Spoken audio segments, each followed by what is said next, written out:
Em nome do Pai, do Filho e do Espírito Santo. Amém. Bom dia. Do Evangelho segundo São Mateus. Naquele tempo, os discípulos de João aproximaram-se de Jesus e perguntaram: por que razão nós e os fariseus, praticamos jejuns, mas os teus discípulos não? Disse-lhes Jesus: por acaso os amigos do noivo podem estar de luto enquanto o noivo está com eles? Dias virão em que o noivo será tirado do meio deles. Então, sim, eles jejuarão. Palavra da salvação. Glória a vós, Senhor. A questão do jejum volta à tona depois que no Evangelho de São Mateus mesmo, no capítulo 6, anteriormente, Jesus, entre outras coisas, tinha falado sobre o modo de fazer jejum. Quando jejuardes, não façais como os hipócritas. Não fiqueis com o rosto triste como os hipócritas.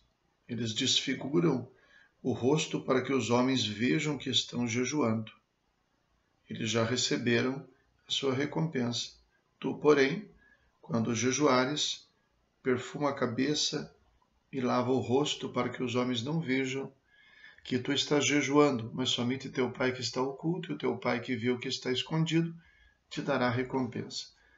Então, ele já tinha falado sobre a maneira de fazer jejum, sobre a virtude, o valor de se fazer um ato ocultando dos homens para não receber recompensa neste mundo. Agora a questão vem posta pelos discípulos de João Batista que questionam por que razão os seus discípulos não jejuam, os discípulos de Jesus. E, antes de tudo, vale a pena a gente pensar um pouco sobre esta atitude deles. Será que a gente realiza atos sem saber por quê?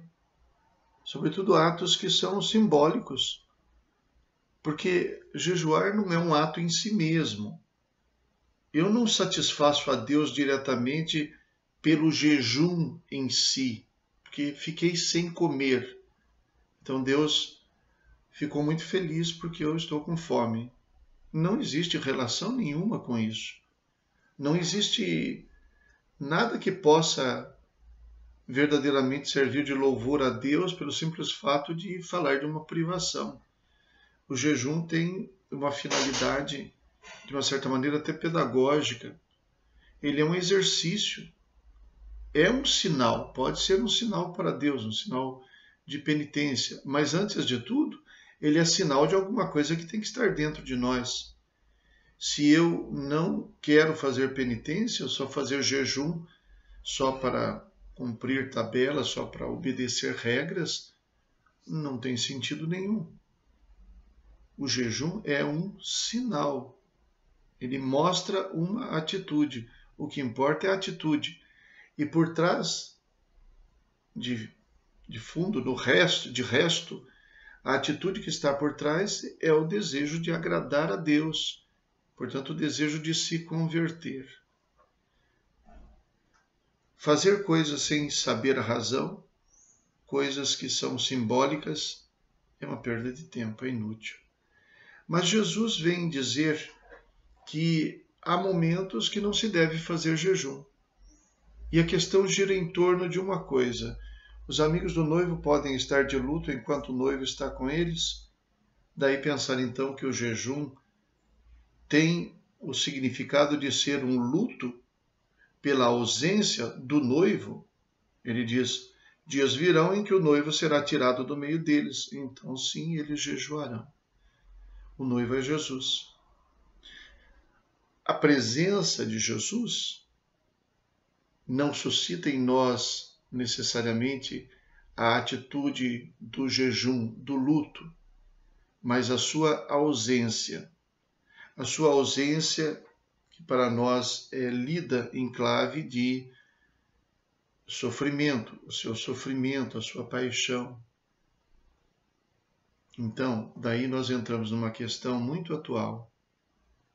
Existem pessoas, às vezes até mesmo ministros eclesiásticos até, que parecem, que acham que têm a obrigação de esvaziar a religião de todo o aspecto de tristeza, de todo o aspecto de luto, até mesmo quando morre alguém, considerando que a pessoa não tem direito de chorar, porque senão isso é sinal de fé, de falta de fé, porque se ela tem esperança, ela tem que se alegrar. Existem pessoas que esvaziam este tempo da quaresma, fazem parecer, não, mas nosso Deus é um Deus vivo. Então a nossa esperança, a nossa alegria, a nossa fé é feita de alegria. Então nós não podemos ter tristeza, não podemos fazer penitência, tudo é alegria. E se esvazia uma dimensão da realidade do mistério. Nós choramos a paixão de Cristo. Não, mas nós sabemos que Ele vai ressuscitar. Sabemos. Isso quer dizer que nós vamos nos alegrar depois. Jesus disse isso no Evangelho de São João. Eu sei que o vosso coração se encherá de tristeza, mas depois eu voltarei. E aí então ficarei junto convosco, e aí vocês vão se encher de alegria. Mas existe um momento para cada coisa. Existe um momento para chorar. E existe um momento para fazer penitência. Nós não fazemos quaresma porque nós assimilamos a tristeza, o sofrimento, a penitência como sendo a marca registrada da nossa fé. Não. A marca registrada da nossa fé é a alegria pela ressurreição, sim. Mas para chegar à alegria, nós honramos o caminho da cruz. Isso aqui não é ensinamento meu. São Francisco de Assis e outros santos se aprofundaram na contemplação do mistério da cruz. São Francisco praticamente se identificou com o crucificado, pelo qual ele chorava. Se identificou a tal ponto de depois trazer em si mesmo os estigmas da paixão de Cristo. Tantos santos se aprofundaram neste conhecimento, neste amor à paixão de Cristo. Santa Rita de Cássia, Santa Faustina. Por quê? Porque o que foi a garantia da nossa salvação foi a dor, o sofrimento do Filho de Deus, que nós respeitamos e nós honramos. Então, nós não fazemos jejum na Páscoa, mas na Quaresma nós fazemos. Aliás, se diz tradicionalmente, eu já li isso muitas vezes, que a Quaresma, na verdade, tem mais de 40 dias, porque se excluem os domingos dos dias de penitência. Nos domingos não se faz penitência. Isso liturgicamente é previsto. Se diz a Quaresma tem mais de 40 dias. Por quê? Porque o cristão não faz penitência no domingo. O domingo é o dia do Senhor, é o dia da ressurreição, mesmo sendo dentro da Quaresma. Então, a palavra de Deus hoje, de maneira especial, nos mostra, nos tranquiliza por um lado, mas nos ensina que existe tempo para chorar também. E existe motivo para chorar. Que a tristeza não prevalece, que a tristeza não vence, mas que existe também a tristeza. Os amigos do noivo não ficam de luto quando o noivo está presente. Mas quando o noivo está ausente, sim, aí eles fazem luto e jejuam. Então, tudo tem o seu lugar. E é possível e é desejável que a gente saiba harmonizar todas essas dimensões do mistério, porque no fundo, elas revelam a realidade da nossa vida humana. Porque a nossa vida é feita de alegria e de tristeza, de satisfação e de sofrimento também. de decepção e de esperança, de morte e de ressurreição. Rezemos. Ó Deus, assisti com vossa bondade a penitência que iniciamos para que vivamos interiormente as práticas externas da Quaresma.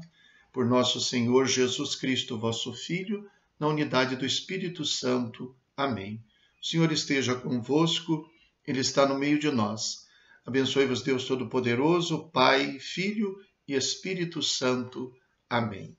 Bom dia, fiquem com Deus.